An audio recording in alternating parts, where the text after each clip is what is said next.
예, 참. 예, 그렇습니다. 그리고 정일이라는 인물은 감독님이 말씀을 해주셔야 될 것 같은데, 정일이라는 인물을 그렇게 외국에 있어서 피치 못한 사정으로 3년 만에 돌아오게 된 이유를 감독님이 설명해 주시면 좋을 것 같은데요. 사회 보는 건가? 네, 이렇게 이동진 평론가님이 이렇게 쭉 얘기해 주시는데, 아니 시나리오 때 저랑 상의하신 분처럼 그렇게 읽어내신다는 게 감사하네요. 네, 맞아요.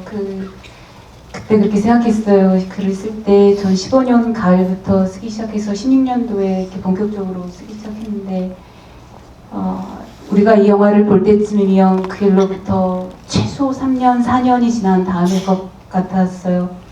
그때쯤 관객분들이 보실 때 조금 너무 가운데로 훅 들어가서 가는 것보다 조금 찬찬히 안내해주고 싶었어요. 그 역할로 정일이라는 사람을 선택했죠.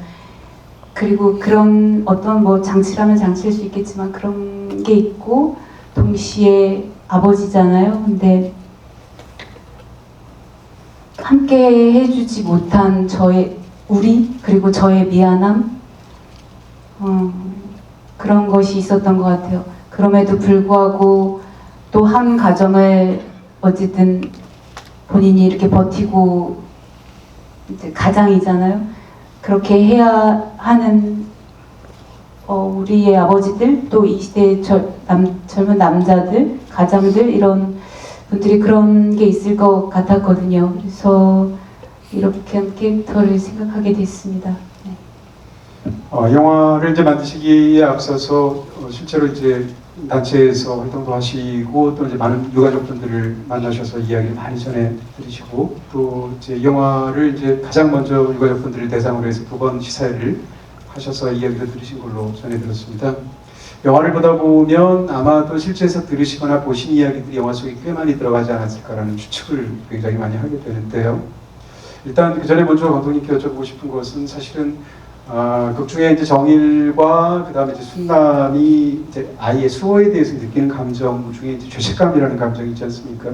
아버지는 이제 베트남에서 감옥에 있었기 때문에 올 수가 없는 입장이었었고, 근데 엄마도 역시 마찬가지로 마지막 문자를 보냈을 때 3시간 동안 답을 못했다라는 것에 이제 굉장히 큰 죄책감을 갖고 있습니다. 근데 이제 그렇게 아이를 앞세운 부모 입장에서는 사실은 후회스러운 것이 굉장히 많을 수 있고, 예를 들면 보다 더 잘 먹이고 입힐 걸 같은 것부터 시작해서 많은 것들이 있을 수 있는데, 사실은 두 사람은 함께 그 자리에 있지 못했다라는 같은 죄책감을 갖고 있는 셈이거든요. 그러니까 유가족의 이런 어떤 마음을 헤아리시거나 아니면 짐작하시거나 이해하시거나 영화에 적용하시게 될 때 이 두 인물의 핵심을 그런 같이 있지 못했다는 죄책감으로 보신 것은, 감독님께서 이제 유가족들을 많이 보다가 느끼신 감정이신 건가요? 아니면 어떤 다른 생각이 있으신 건가요?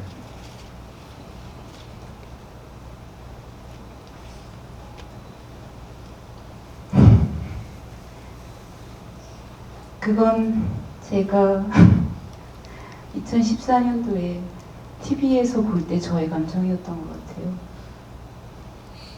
네, 그 배에 아이들이 있는데 그 아이들만 어른들도 있었지만 어쨌든 그때 그 아픈 감정이었던 것 같습니다. 다른 말이죠. 제 생각은 그러네요. 네네. 설경구 씨 이제 조금 전에 말씀해 주셨으니까 그 질문으로 좀 넘어가 보도록 하겠습니다. 영화에서 이제 가장 그 설경구 씨 장면 중에서도 가장 저한테 이제 인상 깊었기도 하고 감동적이기도 했던 장면이 사실은 그 출입국 도장을 찍는 건데, 이제 2016년 4월 29일 도장을 찍지 않습니까? 그 영화에서 시점은 아마 현재 시점이 2016년으로 설정이 되어 있는 것 같은데요. 근데 지금 설경구 씨께서 그 장면을 연기한 걸 보면, 이분은 이 정일이라는 인물을 이렇게 온전히 받아들이셨구나라는 느낌이 드는 장면이었습니다. 그러니까 예를 들어서 이제 어떻게 보면 그 사정을 알지 못하는 출입국 관리 공무원 입장에서는 갑자기 상대가 이상한 요구를 하는 것처럼 느껴질 수 있는데, 계속 그것을 요구를 하게 되면 상대 입장에서는 뭔가 굉장한 사연이 있다는 것을 짐작하게 되는 그런 부분일 텐데, 근데 그렇게 계속 거절을 되면 사실은 그 아버지 입장에서는 어떤 본인의 슬픔뿐만 아니라 분노가 치밀 수도 있고 혹은 뭐 억울함 같은 게 있을 수도 있고 그렇지만 그 장면에서 설경구 씨가 연기한 걸 보면 처음부터 끝까지 그 장면은 슬픔으로만 연기하시는 느낌이 있거든요. 그래서 그게 사실은 저한테는 굉장히 깊은 인상이 있었는데 그 장면을 찍을 때 어떤 마음 같은 걸 좀 자신 좀 여쭤보고 싶은 생각이 있습니다.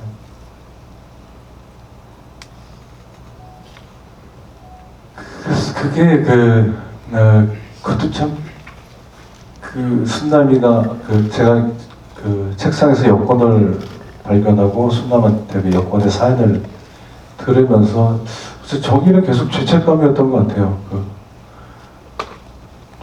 슬픔보단 거기서도 그냥 목적은 그냥 도장 하나 받아 종이인데 이제 종이가 돼버렸는데 그냥 쓸모없는 종이가 돼버렸는데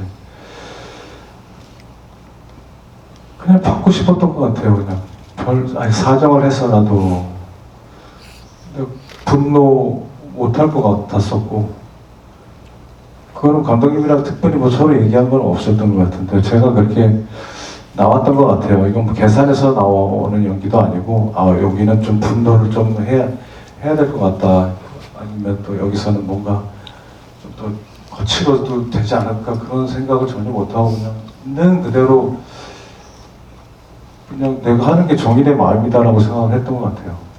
저는 슬프다는 생각보다는 슬프게 해야 된다 정말 부탁했던 것 같아요. 제발 좀 해달라고 부탁을 계속했던 것 같아요. 그 순간에는. 예. 이제 그 생일 그 모임에 관한 이야기를 좀 이제 여쭤보고 싶습니다. 사실 영화적으로 봤을 때 제목이 생일이기도 하지만 그 장면에 어떤 절대적인 비중이 있고 또 그 생일 모임이 있기 그 직전까지는 사실은 이 사고 당일의 이야기라고는 사실은 문자를 이렇게 보는 장면 하나밖에 없지 않습니까? 전혀 재현되거나 아예 이야기조차 되지 않아서 영화가 얼마나 상가는 마음을 갖고 있는지 우리가 그대로 전달받게 될 때 그러다가 이제 생일 모임이 있게 되면 정말로 그 장면은 사실은 일반적인 영화의 작품보다도 훨씬 더 길게 진진하게 북진하게 영화 속에 들어가 있습니다.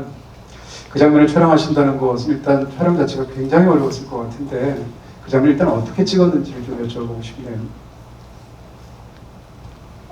그 씬을 찍기 위해서 굉장히 오랜 시간 그 세트장을 일단 만들었죠.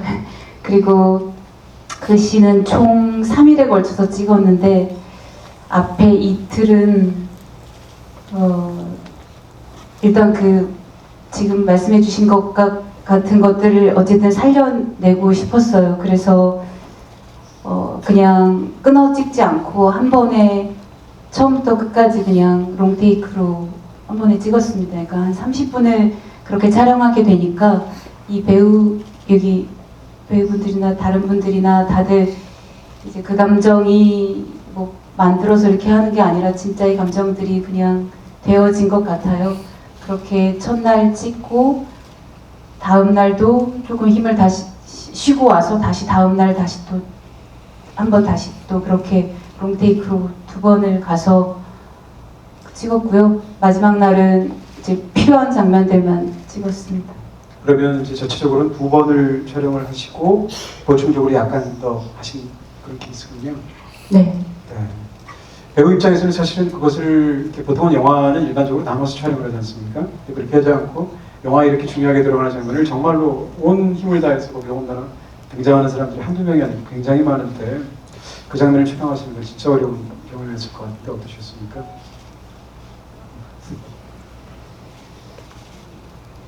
네, 정확히 감독님 말씀대로 이틀 동안 촬영을 했고요. 30분 롱테이크를 몇 번을 갔죠? 한 번씩 갔나요? 저는 굉장히 많이 갔다고. 제가 정확히 기억하는데요. 두 분이 정신이 없으셔서 롱테이크로는 2번 갔고 30분이 넘는 걸로 알고 있고요. 필요한 장면만 찍으셨다고 감독님 말씀하셨는데 필요한 장면이라는 게 시작하면 또 20분 막 여기서부터 끝까지 뭐 이런 식으로 가니까 저희 전동현 씨랑 저 같은 경우는 이틀 내내 롱테이크 같은 느낌. 옛날에 그 필름 그 큰 천재 마가진 시절에는 10분 이상 못 돌리잖아요. 그러니까 그 감독님이 말씀하신 필요한 장면은 30분 외에 25분 롱테이크, 10분 롱테이크, 짧으면 5분 롱테이크 뭐 이런 식으로 해서. 그러니까 저희 느낌은 이틀 내내 롱테이크를 찍은 것 같아요. 잘했죠? 네. 아니 왜냐면 되게 황당했거든요. 제가 굉장히 억울한 표정이셨어요. 한 테이크밖에 하루 동안 안 찍었단 말이야. 근데 왜 나는 하루 종일 울고 있었지? 라는 생각이 들어서 갑자기 너무 억울해져요, 감독님. 근데 이제 카메라 세대를 놓고서 찍는데 그 생일 모임의 주인공은 그 정일의 가족뿐만 아니라 거기 있는 모든 사람들이었어요. 그렇기 때문에 이제 어떤 분들은 혹시 NG가 났냐 이런 말씀도 이제 궁금하니까 여쭤보시는데 NG라는 게 있을 수 없었고 누군가가 NG여도 누군가는 그 지금 카메라 속의 주인공이기 때문에 그리고 카메라에 제가 있든 없든 거기 있는 모든 사람들이 카메라 앞에 있는 사람들을 위해서 같이 울어주고 같이 웃어주고 했기 때문에 그게 하루 종일이라고 생각이 들었었던 것 같아요. 근데 그거는 설경구 씨와 저 그리고 예솔이뿐만 아니라 거기 있는 모든 사람들이 다 그렇게 이틀 동안 같이 울고 웃고 해주었어요. 그게 카메라 앞에 있든 카메라 뒤에 있든. 그래서 되게 힘들기도 했지만 그리고 신화를 읽었을 때도 너무 많이 통곡을 하면서 읽은 신이었기 때문에 와 이거를 감당할 수 있을까 이 슬픔을 이 아픔을 이라고 생각했는데 그 아픔과 슬픔을 같이 나누고 견디어내고 나니까 되게 힘이 됐어요. 그래서 이 신이 아프기만 한 신은 아니구나. 그리고 누군가가 이 생일 모임은 단 하나라도 살려고 하는 이유를 찾기 위해서 하는 거라고 말씀하셨었거든요. 근데 정말 그런 마음이 들었어요. 어떤 살려고 하는 이유 그리고 어떤 힘이 되는 그런 신이었었던 것 같아요. 그 30분, 그러니까 영화 속에서는 30분 정도 되나요? 영화에서도? 영화에서는 정확히 25분 정도. 25분 정도요. 네. 25분에 그 해당하는 그 생일 모임 장면을 보다 보면 사실 그 전까지는 이제 수호라는 아이가 이제 파편적으로만 나오니까 정확한 감이 없다가 그 장면을 보고 어렸을 때부터 성장 과정도 그다음 또 각 사람이 생각하는 수호까지 보게 되면 그냥 우리 이웃에 알고 지냈던 아침마다 인사하고 지나갔던 그 고등학생 같은 느낌을 우리가 받게 됩니다. 그래서 이제 영화에 참여하는 느낌 같은 것이 들게 되는데 근데 그 장면 중에서 사실 이제 전도연 씨 이 영화에서 뭐 인상적인 장면이 한두 개가 아니지만 저한테 굉장히 인상적이었던 것은 친구 성준인가요? 친구가? 성준 맞죠? 고마워 성준아라고 말하는 장면인데 그 장면에서 이제 이제 눈물을 이렇게 울음을 감추고 그냥 담담하게 고마워 성준아라고 말하는데 사실은 이제 이 극중에 등장하는 그 순남이라는 사람은 너무 상처가 커서 세상으로부터 마음을 닫아본 사람이고 성준도 이 친구의 엄마를 보면 피해가던 아이였는데 거기서 편지로 이렇게 주고받고 그렇게 받으실 때 사실은 굉장히 큰 감동 같은 게 있었거든요. 감독님께 여쭤보고 싶은 건 사실 이제 슬픔을 받아들이는 방식이 모두가 동일하지 않을 것이고 유가족분들이라 하더라도 어떤 분들은 슬픔을 나누는 방식으로 이기려고 하실 것이고 어떤 분들은 이제 너무 그 슬픔이 크니까 극중에 순남 같은 분들도 계실 텐데 주인공을 이제 순남 같은 이제 캐릭터로 삼으신 거지 않습니까? 거기에 대한 이야기를 좀 여쭤보고 싶은 생각이 있습니다.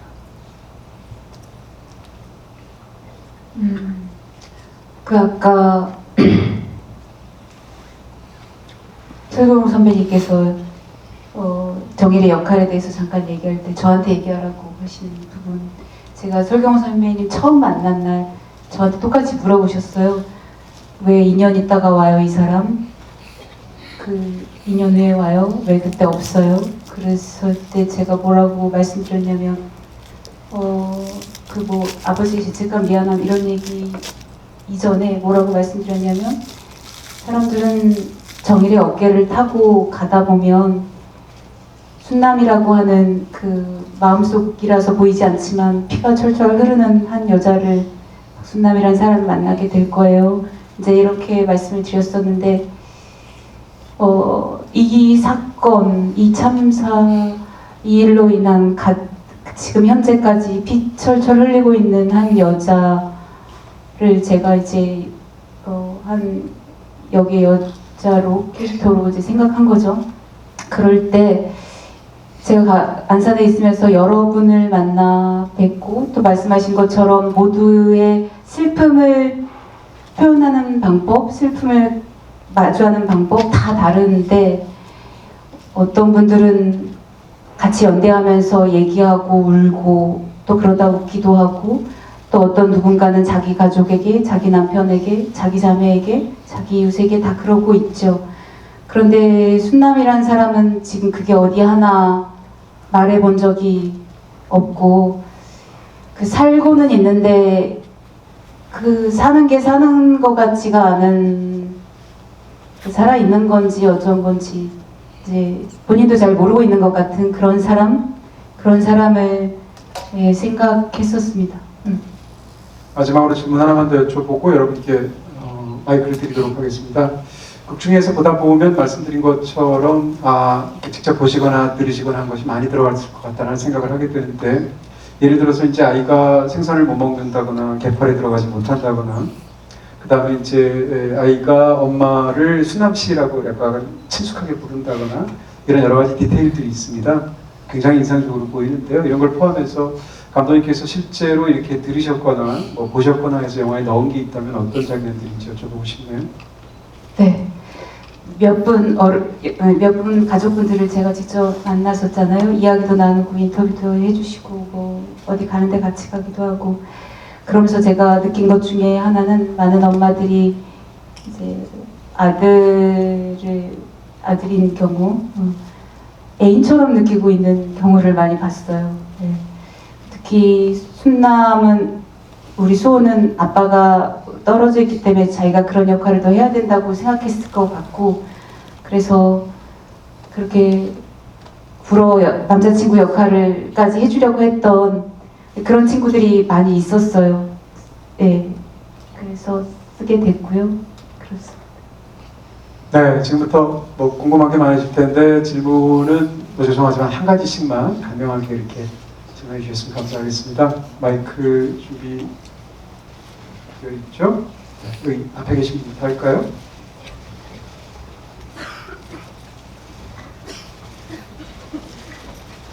네, 손 들어주시겠습니까? 앞에 계신 분.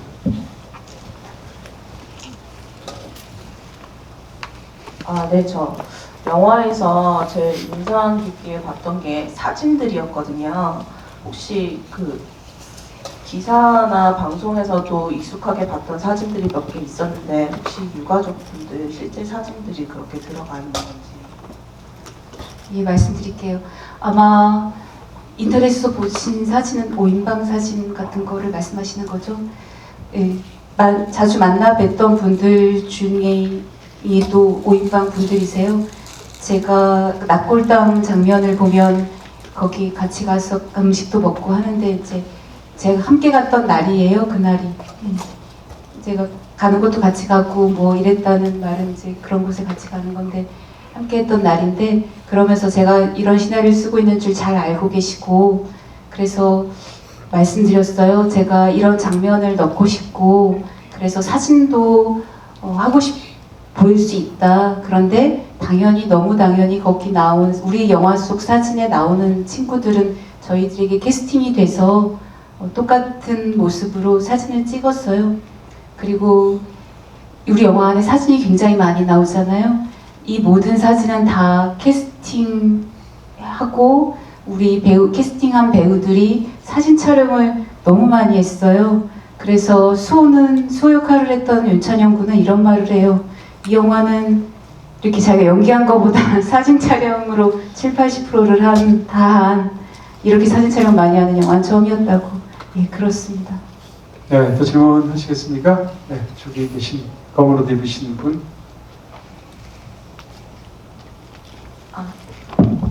네, 안녕하세요. 저는 이 영화가 아직 개봉하기 전이지만 지금 두 번째 본 거거든요. 근데 처음에 봤을 때는 굉장히 많이 울면서 여러 인물들의 이입도 많이 하고 이제 만들어주신 여러분들, 참여하신 여러분들께 굉장히 감사하기도 하고 이렇게 정말 관객을 울리기만 하는 영화가 아니라 슬픔을 가지고 있는 사람한테 이제 울어도 괜찮다고 다독여주면서 근데 이제는 좀 같이 손을 잡고 천천히 일어나는 연습을 해보자 그런 메시지를 주는 것 같아서 굉장히 개인적으로도 감동을 많이 받았는데 감독님께 하나 여쭤보고 싶었던 게 영화가 어떻게 보면 굉장히 현실적이잖아요. 나오는 모든 인물들에게 이입할 수도 그 인물들의 상황과 그 반응 같은 걸 이해할 수도 있는 그런 영화였는데 유일하게 살짝 비현실적이라고 설정된 것이 아마 현관의 램프였을 것 같아요. 근데 처음에는 그냥 램프가 켜지면 수호가 온 거구나 하면서 감정적으로 감동을 이끌어내는 그렇게 봤었는데 나중에는 조금 의문이 생기더라고요. 그래서 제가 혼자 생각하기로는 이게 혹시 정일이가 한번 손을 봤었잖아요. 그걸 이게 혹시 아픔을 가지고 있는 사람들이 다시 일어나고 상처가 회복이 돼도 그들에게 조금씩은 남아있는 흉터나 그런 거를 상징한 것인가 그런 의문이 들었습니다. 네, 그 센서 등은 제가 시나리오 준비를 하느라고 유가족분들을 많이 만날 때 한 아이 엄마가 하신 얘기예요. 이 영화는 여러분들이 여러 만난 분들이 하신 얘기도 있고 들은 어떤 단순한 이야기로 상상한 것도 있고 실제도 있고 이렇게 재창작된 거죠. 그런데 우리 영화 맨 끝에 보면 시가 있잖아요. 그 시가 우리 실제로 생일 모임을 할 때 맨 마지막에 시를 읽어요. 시인들이 써서 이야기를 계속 듣다가 전해 듣다가 보내온 시를 그날 읽어요. 그 시는 실제 진짜 시예요. 우리가 읽었던. 그런데 이제 우리 영화하고 다른 것은 그 시에는 아버지 얘기가 없는데 그래서 그 원래 있는 시를 시인께 양해를 구하고 시인은 기꺼이 그렇게 하라고 하고 시를 절반 정도 줄이고 중반 이후부터는 제가 이 아버지 얘기를 넣으면서 제가 쓰고 해서 그 시를 이렇게 우리가 영화에 쓰게 됐죠. 그 시에 있는 센서든 얘기는 원래 있는 얘기예요. 그래서 그 이야기를 들었을 때 제가 그 센서든 이야기를 꼭 넣고 싶었고 그래서 영화에 넣어서 글을 완성했어요. 그래서 어쨌든 영화를 다 찍었잖아요. 그런데 우리가 영화를 다 완성하고 유가족분들을 2번 정도 만나서 시사회를 했는데 두 번째 시사회는 저희 배우님들하고 같이 가서 인사를 했어요. 인사하고 난 후에 짧은 사담의 자리가 있었는데 굉장히 여러 아빠들이 저한테 이렇게 가까이 앉아서 내 집도 센서등이 자꾸 켜져서 그랬어요. 이 아빠가 그러면 이 아빠가 또 내 집도 그랬어. 다 센서등이 오작동을 일으켰다는 거죠. 센서등 오작동을 일으킬 수 있죠. 그런데 그때 그 신이 더 특별해지기도 했지만 제가 어떤 흉터나 이런 생각으로 그걸 쓴 건 아니었어요. 그 마지막에 엔딩에 또 켜지잖아요. 제가 유가족분들과 있으면서 느낀 거는 같이 울기도 하고 같이 웃기도 하지만 꼭 유가족분들만이 아닐 거예요. 우리가 살면서 일상에서 먼저 사랑한 사람을 잃은 사람들이 가까이 이렇게 그 시간이 아무리 시간이 지나도 계속 멈춰 있잖아요, 상처가. 그럴 때 그분들이 어떻게 하는 걸 봤냐면 자기 아이가 먼저 떠났다고 생각하지 않는 것 같았어요. 그러니까 마치 학교에 가서 지금 학교에서 공부하고 있다 좀 이따 만날 것처럼 얘기하셨어요. 시간이 아주 많이 더 가면 또 어떻게 우리가 좀 될지 모르겠지만 이 영화에서 마지막에 아빠가 센서등을 고쳐줬지만 찾아올 수 있지 않을까. 그리고 찾아오는 걸 기다리지 않을까. 그럴 것 같았습니다. 더 질문하시겠습니까? 네, 이번에는 저쪽에 계신 분 볼까요? 돌아보신 분인데요.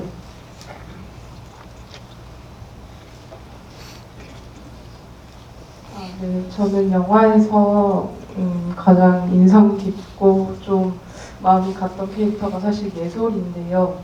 그 예솔이라는 캐릭터가 이제 훈남이 삶을 포기하지 않고 계속 어쨌든 이어나가야 되는 이유인 것 같기도 하고, 또 정일과 훈남이 되게 오랜 기간 동안 감정의 골이 어느 정도 있었을 텐데 어쨌든 마주해야 되는 그런 구심점 역할도 해준 것 같고, 그다음에 예솔이 자체도 그 트라우마를 안고 살아야 되는 또 다른 피해자이기도 하고 여러 가지 의미를 많이 느꼈는데, 감독님이 이제 예솔이라는 캐릭터를 만들었던 의도나 의미가 궁금합니다. 예솔이라는 캐릭터를 만든 의미, 이유. 예. 형제자매들이 많이 힘들어하는 거를 봤죠.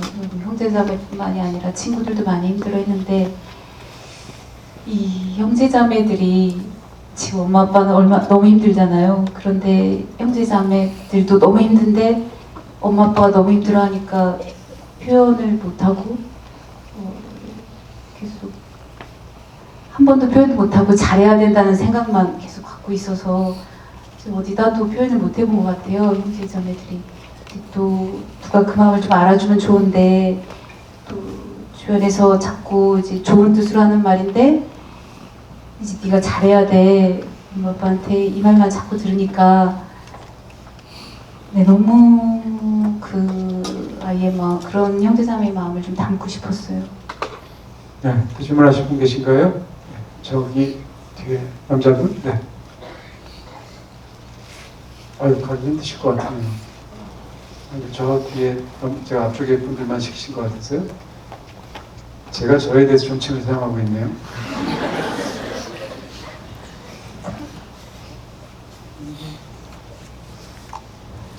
저도 이제 안산에 살고 있는데 지인분 중에 이제 유가족이신 분이 있어요. 그래서 이제 참 영화 보는 참 많이 울면서 봤던 영화 것 같습니다.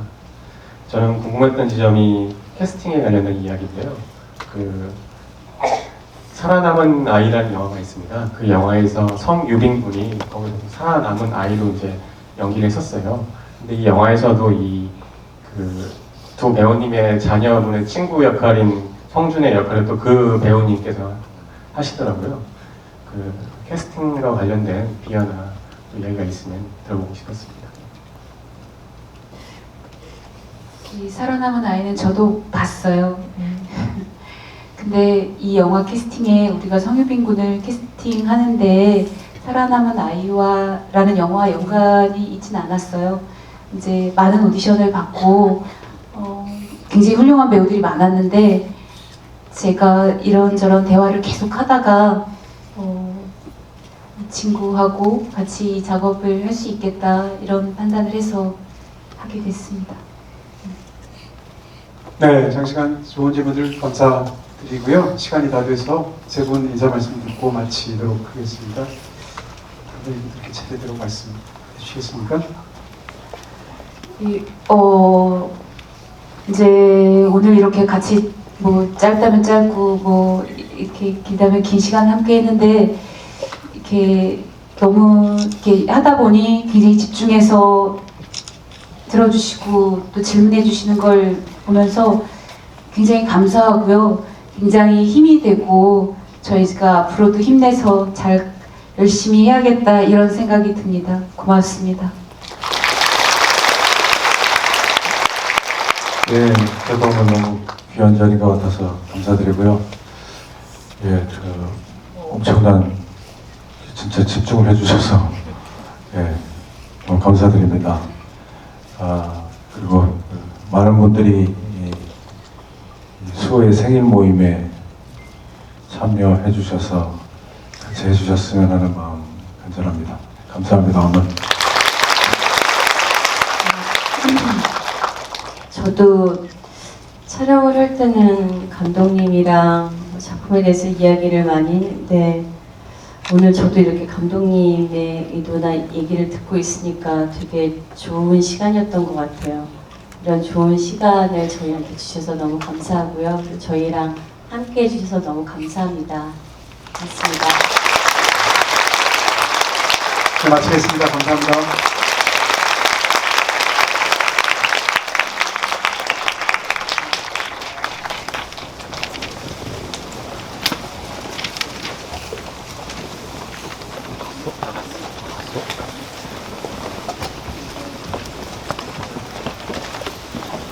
회장 이쪽으로 해주세요.